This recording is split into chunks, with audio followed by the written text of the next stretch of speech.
Alright, the very first thing you want to focus on is the last part of the equation. We have plus 4 in this problem. That means the signs are going to be the same.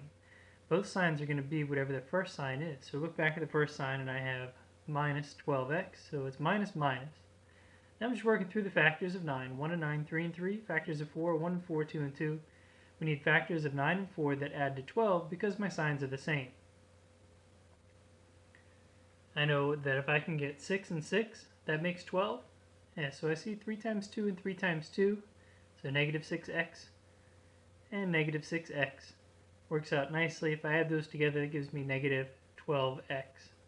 And that is the b term. That's what I was after. And if I can get the b term, that makes me happy.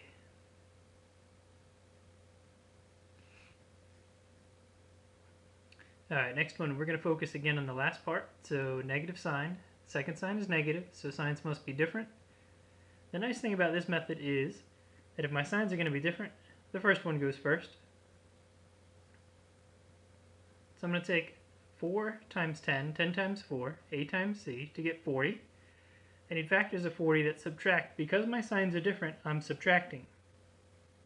Factors of 40 that give me 3. That's right, 8 and 5. We're going to take the a term, which is 10. And we're going to put that over top of each. And we're going to reduce. 8 and 10 are both divisible by 2, so 4/5, or 5/4, and 2 over 1. So 5, out of my first fraction, the numerator becomes the first term, the denominator becomes the second term. So 5x plus 4 is what I have so far. 2x minus 1 is the second half.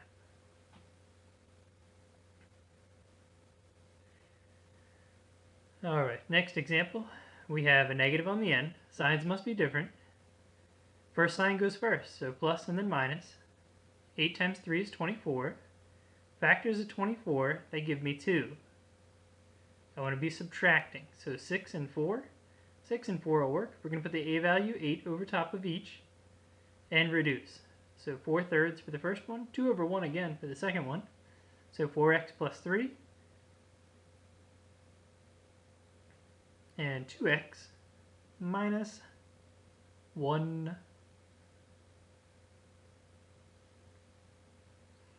Alright, signs are different again because I have a minus as the second sign. First sign goes first, so plus and then minus. We have 3 times 10 is 30. So in factors of 30 that subtract to give me 13. Keep in mind, if I'm subtracting, that means I want a term that is over 13. So initially what we usually try and do is use 3 and 10, but that's wrong because my signs are different. That gives me 7. So 15 and 2. I'm going to put 3 over top of each. Let me move the paper up. There you go. So we have 1/5. And 3 over 2 stays just like that. So 1x plus 5. And 3x minus 2 ought to be the second one.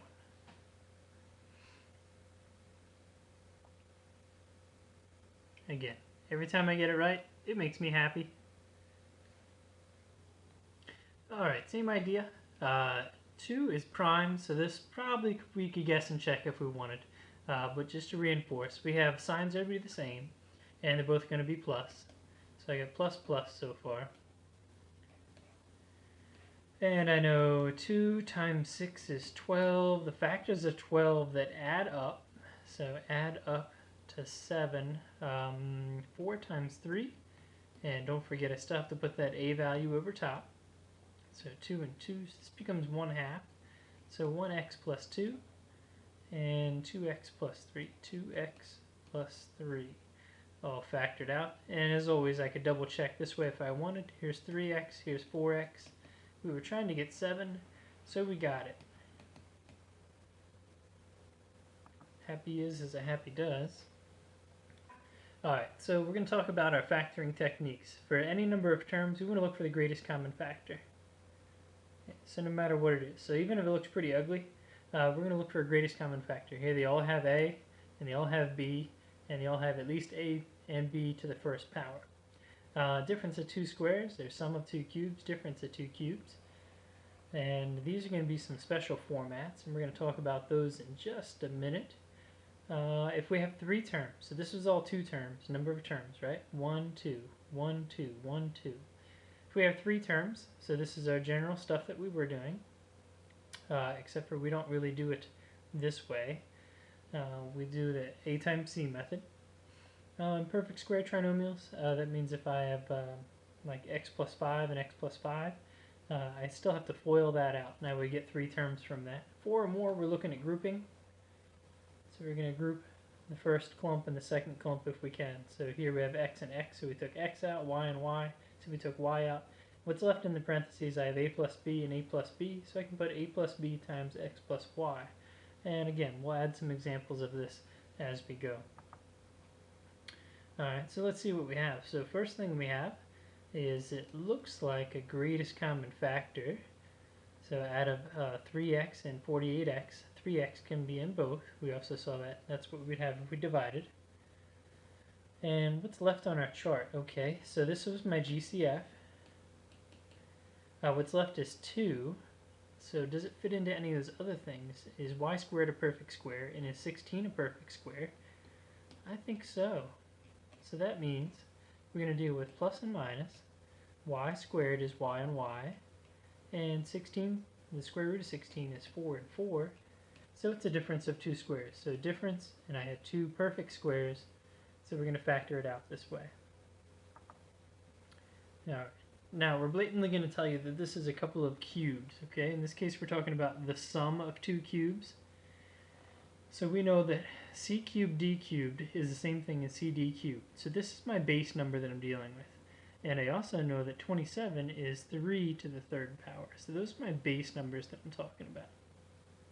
So let's see what we get. We get CD, and since it was plus, we're going to use plus 3. So that's my base number. Those are my bases. We're going to multiply that by, I need CD squared. We're going to use minus here. I need 3CD, and I need plus 9. Or 3 squared. Okay, so if we want to factor it out, that's what we're going to have.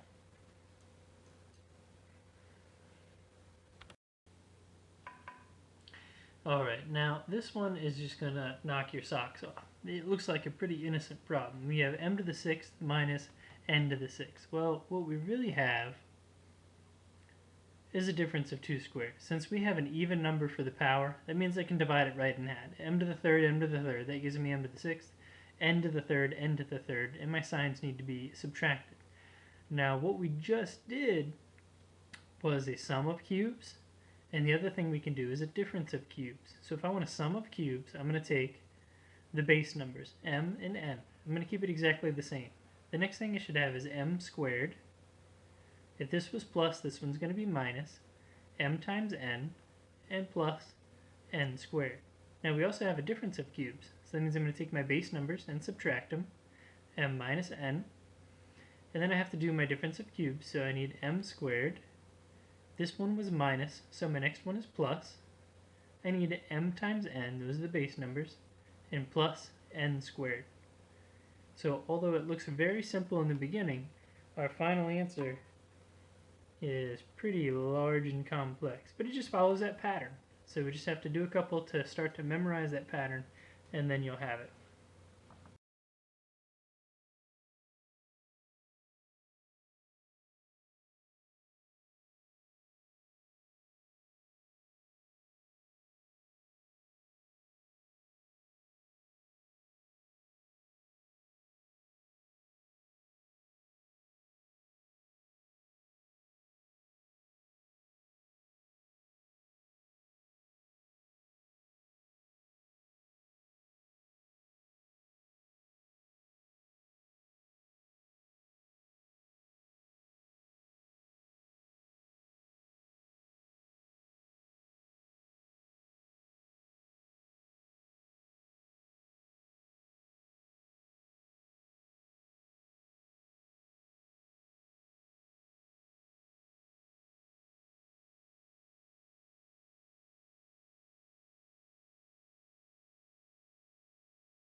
Alright, now this one is just going to knock your socks off. It looks like a pretty innocent problem. We have m to the 6th minus n to the 6th. Well, what we really have is a difference of 2 squared. Since we have an even number for the power, that means I can divide it right in half. M to the 3rd, m to the 3rd, that gives me m to the 6th, n to the 3rd, n to the 3rd, and my signs need to be subtracted. Now what we just did was a sum of cubes, and the other thing we can do is a difference of cubes. So if I want a sum of cubes, I'm going to take the base numbers, m and n. I'm going to keep it exactly the same. The next thing I should have is m squared. If this was plus, this one's going to be minus m times n, and plus n squared. Now we also have a difference of cubes, so that means I'm going to take my base numbers and subtract them, m minus n, and then I have to do my difference of cubes, so I need m squared. This one was minus, so my next one is plus. I need m times n, those are the base numbers, and plus n squared. So although it looks very simple in the beginning, our final answer is pretty large and complex, but it just follows that pattern. So we just have to do a couple to start to memorize that pattern, and then you'll have it.